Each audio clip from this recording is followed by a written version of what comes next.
Daniel Fernandez with me here today. Very happy that you took the time for this interview. How are you feeling? Hi, Anna. Thanks for having me. I'm feeling good. Had a few good days of recording my DVD and short course with the ChessBase studios. Excellent. So what is this new Fritztrainer about, which you're trying to record here? Yeah, so the Fritztrainer is on the modern defense. Okay. E4, G6, D4, Bishop, G7. Yes. Almost everything that can happen after that. And it takes the form of 17 annotated games, of which some are mine, and there's also a lot from Magnus Carlsen. Excellent. Yeah, he loves to play this. Even I think Hikaru Nakamura is a big fan of the modern defense. Yeah. Okay, yeah, this is something which everybody has to look at, and I hope you at home do so too. Now, a lot of people know you because of your chess skills, because you're a grandmaster, because of your ChessBase products. But there's also a bunch of people who are not chess related who know you because of a YouTube video with the title, "We used an adult toy to beat a chess grandmaster." We'll get back to this story later because I really want to know a lot about the back story, little pun intended. And yeah, but let us start from the very beginning. I want to know about your chess journey from the beginning to the end. You grew up in Stockport, close to Manchester. Is this correct? Yeah, so I was born in Stockport near Manchester, and my grandmother still owns a house there, the first one that I ever lived in. I learned chess actually in Singapore. So my parents, one is British and one is Singaporean, and I grew up between the two countries. So I learned chess in Singapore, and my early career was actually there. But let's stay back to Stockport, because I need to know, are you automatically a Manchester United fan when you grow up close to the city, or couldn't you care less about football? At the moment, I really couldn't care less. I think the general, people would disagree with this, but the general split of fans is that United fans are not actually from Manchester. City fans are from Manchester. Okay. And so when City beat United 6-1 on their way to win the title 10 years ago, I was very happy with that. All right. Yeah. Okay. Thanks for watching, everybody who was a Man U fan. Welcome, Manchester United, Manchester City fans. But okay, so you learned chess in Singapore, but were you traveling like back and forth, or did you not move like totally to Singapore at one point? Yeah, so I was entirely in Singapore from age about 9 to 16. All right. Yeah. So, but you learned chess at the age of 7. I learned chess from the age of 7. I played a few school and junior tournaments while I was still in England. I see. Why chess? Why did it spark your interest, or what was so fascinating about chess?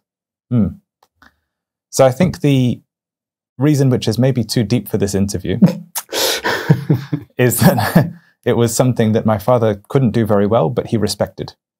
Okay. So he taught me the rules, and fairly soon afterwards, I was able to beat him. He has a chess level of about maybe 13 or 1400, something like that. So he admired very much my progress, and I was enjoying that process, but also I'm not the most sportingly inclined as far as, football, tennis, running is concerned, and it was a hobby to have. It was a very sort of healthy, mind-developing hobby that would get respect both in school and from society. Okay, so you got respect from school and society. That means you weren't the odd one out when you were like very good in chess. No, I was actually part of a, I guess, golden generation of chess talents in Singapore. So there were maybe 6 of us, and I was not the most talented of them, but I was the only one to go on to become a grandmaster because of pressures of life and relationships and the army service in Singapore, many, many reasons. Whoa. For that. But no, there was a whole sort of clique, a whole sort of recognition and social network attached to it at the time. Okay. Yeah, and it started at the age of 9 because was this your first tournament you won, the under-9, or were there even ones before? So I was in the weird position of being under-9, I think British champion and Singapore champion at the same time. But no, there was nothing really that I won before that. That was my suggestion, I guess, to myself, that I could actually be really good at this rather than just banging around the pieces for fun. You remember that feeling when you won, you got the recognition, you also felt like, okay, maybe this is something which I can actually keep on for the rest of my life? I mean, very early, but... I wasn't thinking in those terms. 9-year-olds usually don't, but yes, I wanted to keep doing it to become better in the rest of my childhood. And of course, people noticed this, and you got probably all the help you needed. You got great chess coaches in your journey. I was interested because you mentioned a couple of chess coaches in the interview you had a couple of years ago with ChessBase with Edwin Lam. I'm sure everyone gave you very, very good advice for your chess journey, but do you remember one of the coaches which gave you a lifelong advice which you always remember and keep dear to your heart, where you go like, this advice really changed my life a little bit? I don't think it's fair to single out any particular technical advice. They were all giving their best technical advice, and it was all useful at the time. I was very rebellious in that sense. So when I became an international master, I actually fired my coach. I thought, I'm good now. I don't need you. What happened next? I lost 80 points. So maybe don't do that if you're watching. Yeah, they were all good for me. The sort of non-chess support, the financial support, of course, of my parents was more valuable. Your character is very calm also when you're talking. So it's very hard for me to imagine that you were rebellious and you were firing your coach at that point. But what do you mean by you were rebellious? Was this kind of your character, that you were taking things in your own hand a lot of times and you didn't care about norms or something like that? To some extent, I still don't. I just kind of quietly disobey them, And when did you notice that this was something part of your life where you go like, I'll do my own thing, whatever it takes? I guess it kind of grows on you, and it comes out of being a chess player. So a normal enough, but still not entirely normal section of society. It has its own rules, its own quirks. And yeah, I guess I ended up with a slight rebellious streak from that. Did you have any enemies at that time because of that, or were people even appreciating your straightforward approach? So I would say that the society in Singapore is a very orthodox society, in that for many things there is only one way to do them, and the rules are fairly strict. And, freedom of expression is not valued as highly as, stability and cohesion and things like that. So at a certain point, my family made the decision to move, well, my mother and 3 of us, myself and 2 younger brothers, to England, where it was perhaps more accepted. And there were a variety of reasons for that. It was not just to do with me, it was to do with other family factors. But it certainly helped in terms of my character development to move to England at that stage. Interesting.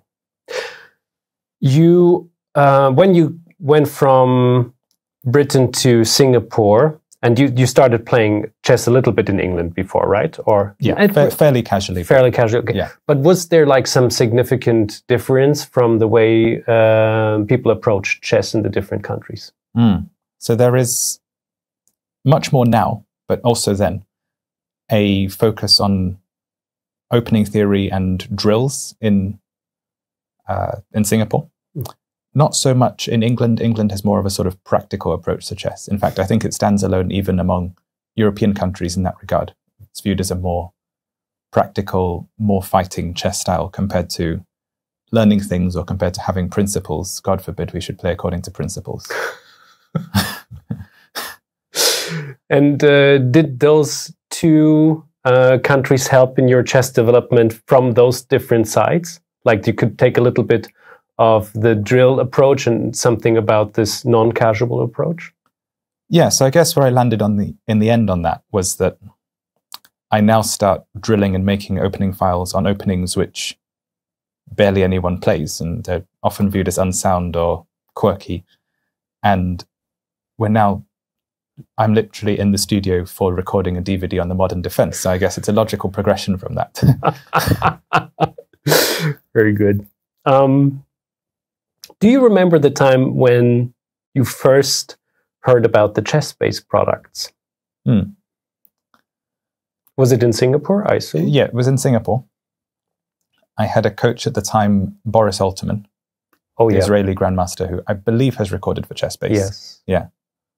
And he's also famous for his Alterman and Gambit guides. He introduced me to ChessBase. He said, this is what all the professionals use, and it seems to still be true. So well done on 15 years of market dominance. And how was it working with ChessBase? Was it something which you enjoyed because of also those special openings which you liked and could study like this? Yeah, I think it's just quite a clean interface. And the other desktop programs that I briefly toyed around with, like Chess Assistant, they didn't quite have the same level of that. I guess also the starting screen where you see all your opening files in one place, and you can also pick from cloud files and other sources on the left. It's just a really clean way of finding things. So yeah, I've enjoyed using ChessBase. Let's talk about the Singapore Olympiad, or not like Olympiad. It was, but you represented Singapore in the Olympiad. Is that correct? Yeah. Yeah, I went to two Olympiads: Khanty-Mansijsk 2010 and Istanbul 2012. And in 2010, you also got your IM title. Yeah. And you said it was the golden generation. Who were the other 3, 4, or even 5 players who you're naming there? So my direct age group rival was a guy called Graham Chua, who was also very good at piano. And at some stage, I guess there was some choice to be made there for him. But during the years of maybe 10 years old until 13 years old, he was typically 50 points ahead of me, maybe even 100. That's a good motivator. There was a guy called Timothy Chan, who also went to the Olympiad in Russia. And he could have become an IM anytime he wanted, but at some point found religion, actually. And I think that's what changed his life trajectory a little bit. There was a guy called Daniel Chan, who I believe is now a doctor in Australia.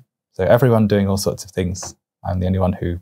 You're the only one who remained... ground it out. That's it. Wow. Do you still have contact with them? Yeah. Oh, nice. Talking about Australia. Well, there was also like a rendezvous with Australia at one point. Can you tell more about that? Yeah, so I moved to Australia. I didn't necessarily think it was permanent. I wasn't thinking in those terms at the time, in 2019. So I was there for a master's degree, and it turned into all sorts of other things as well. So I ended up lifting furniture. I ended up working in a koala sanctuary.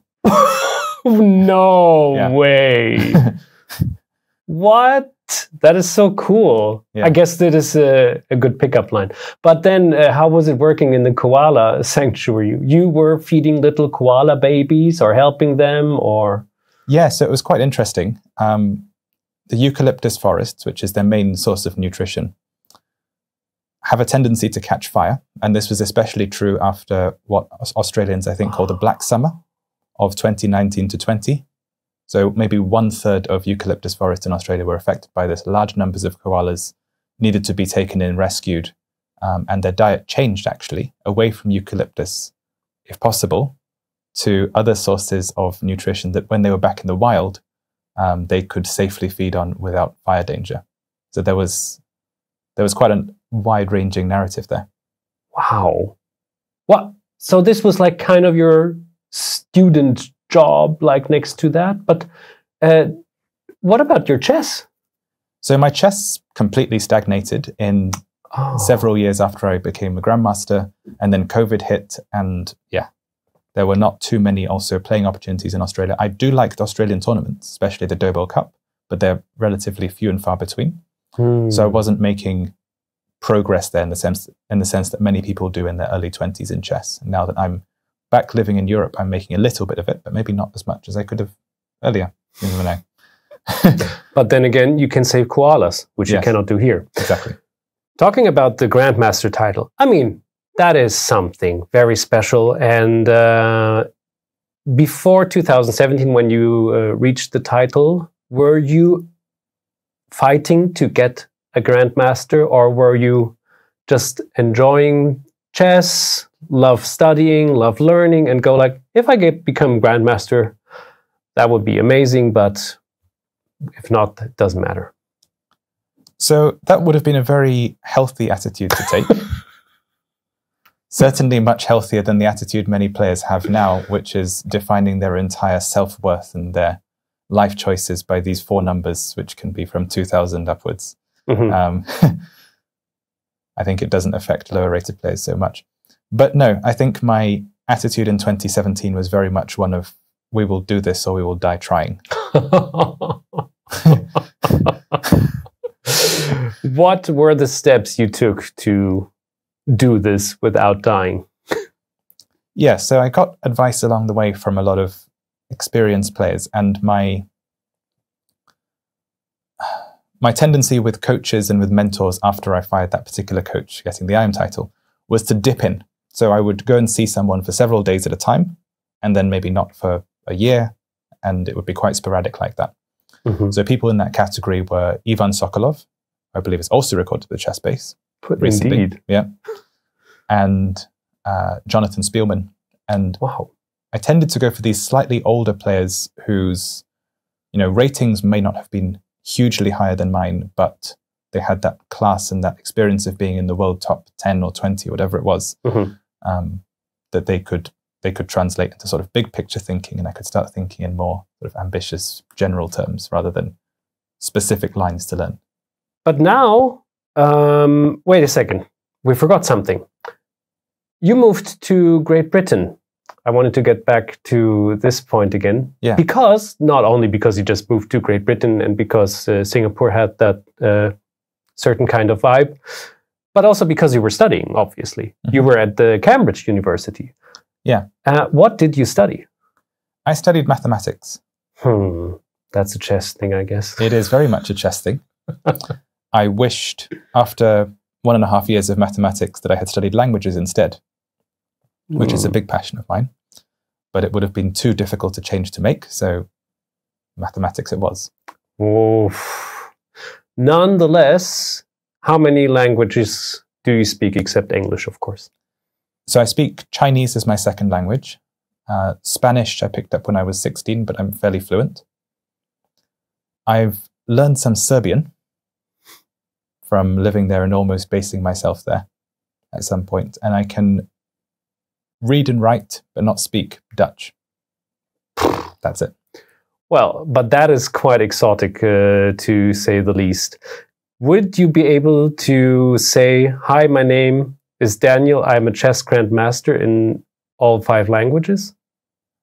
Would you like me to? Well, I think, yes, please do it. In English, I trust you. I think you can do that. Let's go for, it's Mandarin, because there's different Chinese styles, right? Mandarin, yeah. So, 你好，我名字叫 Daniel Fernandez， 我是来自英国的下棋高手。 All right. Would you be able to have a complete normal conversation with Ding Liren, for example? Yeah. Huh. Wow. Okay, what was next? Spanish. We're doing this. Let's go. This is for all the viewers from those countries.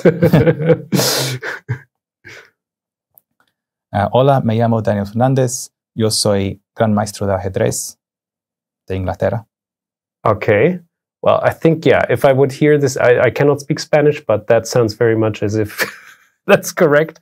Yeah. But now I'm lost, and I just have to trust you with some Serbia, Croatia mix of this. Go for it. Well, it's a very political question, I guess. Speakers from those countries would say naša instead of saying specifically Serbian or Croatian. I see. Zdravo, moje imię je Daniel Fernandez, ja sam szachowski velemajstor iz angielskie. Wow. All right. That's pretty cool. I'm enjoying this because, yeah, the differences of the languages are tremendous, actually. Yeah. It's not like, okay, I can speak Spanish and French and Portuguese or something like that, because then you, or Italian, for example, because they're all like crowded on one spot. But this is like from all over the world and very specific. And would you be able to do the same in Dutch? No. No. Okay. It's, as you said already, it's writing and listening I'm to, told right? I'm told every time by native speakers that it sounds terrible, so I'm not going to insult you. Fair enough, fair enough. But this is your hobby. You're still, are you learning a new language at the moment, or? So my New Year's resolution, as far as languages was concerned, was to spend more time in Spain and Spanish-speaking countries, which I've vaguely done, but there will be more of that to come. So I think more just practicing the ones I already have. I see. When you're here, the next goals you're also playing in the Dutch league, in the Belgian league, and in some other European areas, for example. Yeah. But do you still live in Australia, or do you live in Great Britain, or do you live everywhere? So at some point in 22, I actually made the decision to move back to England. Huh. Because I felt, and it seems to have been vindicated, that the worst of COVID was over, and that my next chapter of my life, answering whatever questions that may bring, was to be done in London, in my country, surrounded by who I consider to be my people. I didn't feel Australian. Maybe in the future I will, but at the moment I'm English. Wow. Okay. Yeah. So we will see which country you're going to next. Now let us get back to the initial YouTube video, which was, I repeat the title again, we used an adult toy to beat a chess grandmaster. I watched the video. It is quite hilarious, of course. Yeah. And it plays into the Hans Niemann story. Yeah. Now, but I will let you do the talking about this. First of all, what is this video about, and why are you in the video? Right. So first of all, I think people should watch the video to get a complete sense of what I'm talking about. It's in the link in the ChessBase news article, so you can take a look if you haven't already done that yet. Yeah. So I was contacted by a fictitious company through an agent that I had met under very much non-chess circumstances. And they said they're looking for a chess grandmaster for a show which is about becoming a master of something in 3 months. Sounds legit. It sounds plausible, and I think things like this have been done before. Yeah. There was even someone who tried to take on Magnus Carlsen after I don't know how many months of preparation, and he did well in the opening, but then he was outclassed. So it does happen, and I was thinking, yeah, this is interesting. And they said £500, and I said, great. So I showed up to this studio,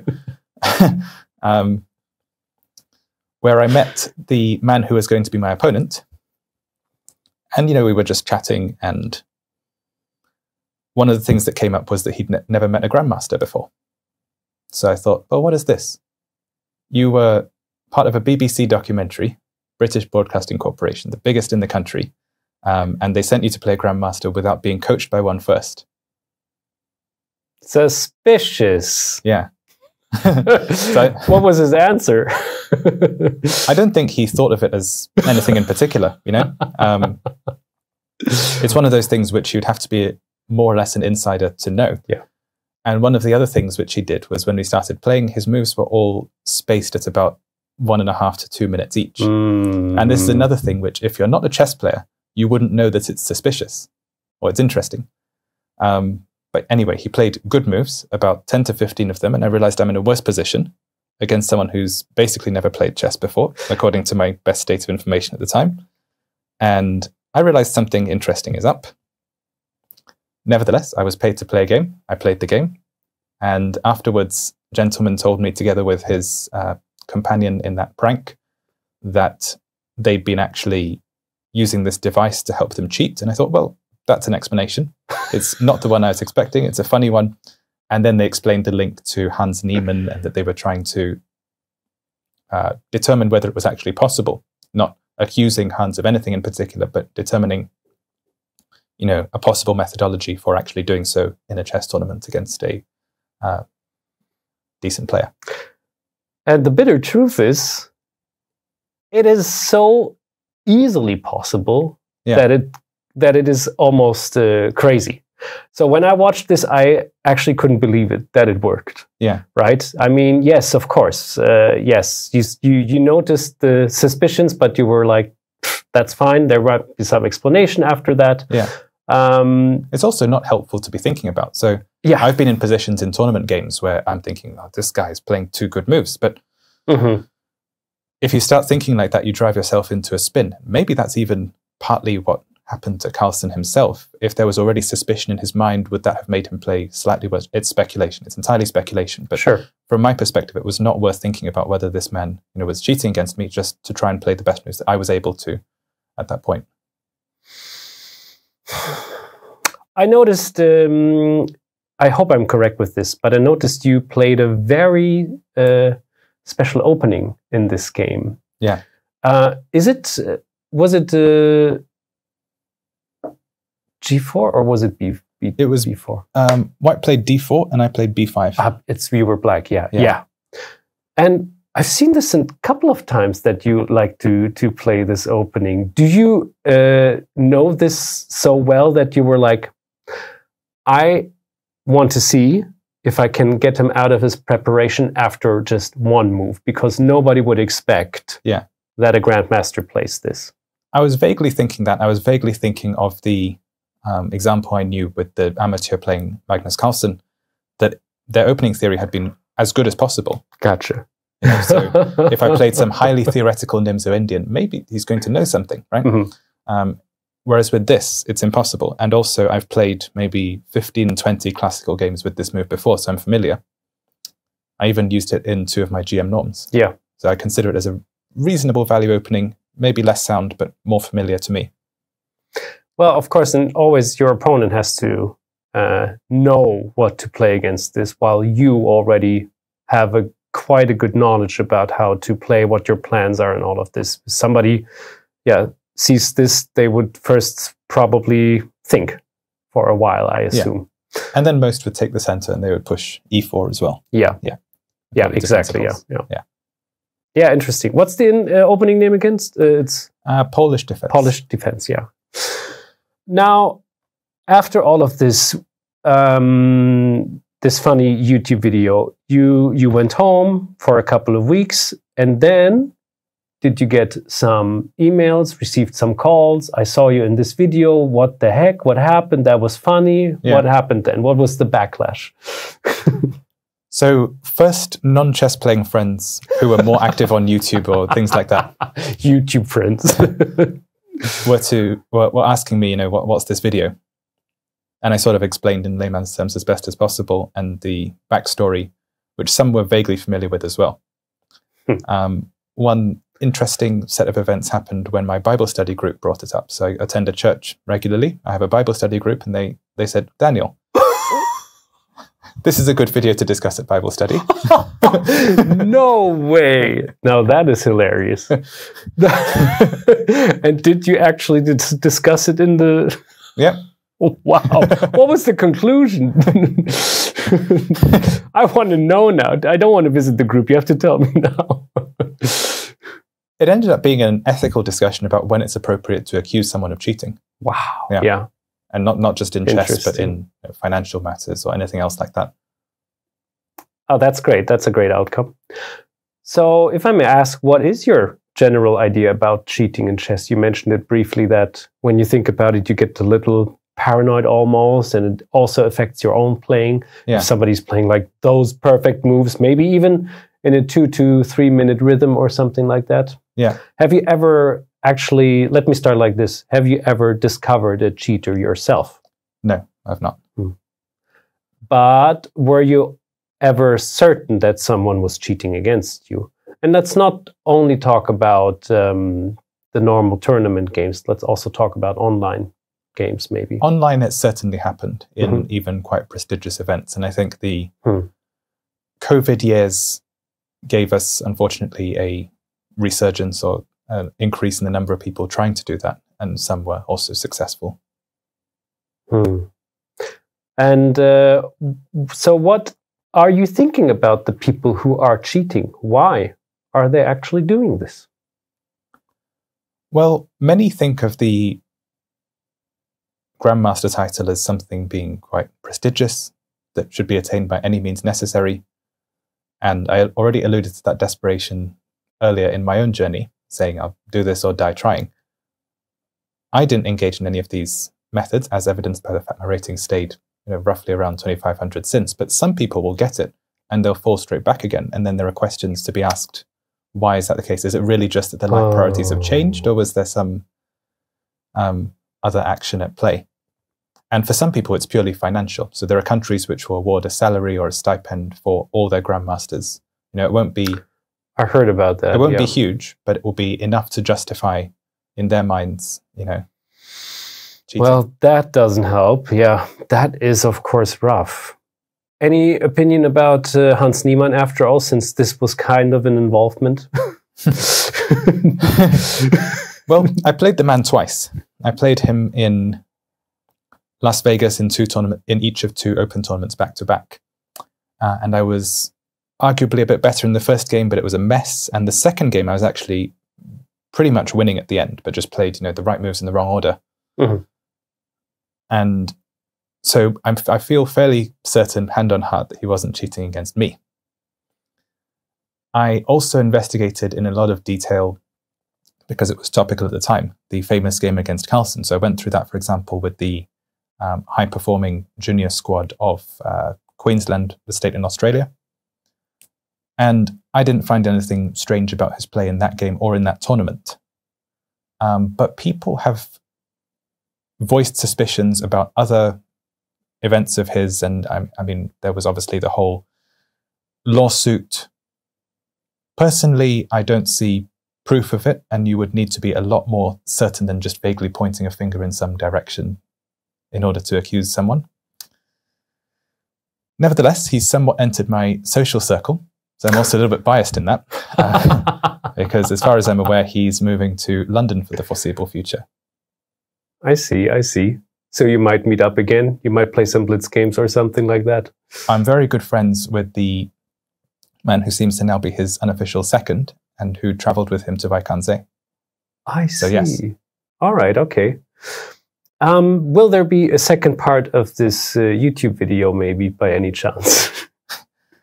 Well, that would depend on whether these YouTubers or anyone connected to them wants to make a sequel. I can't imagine it would involve me.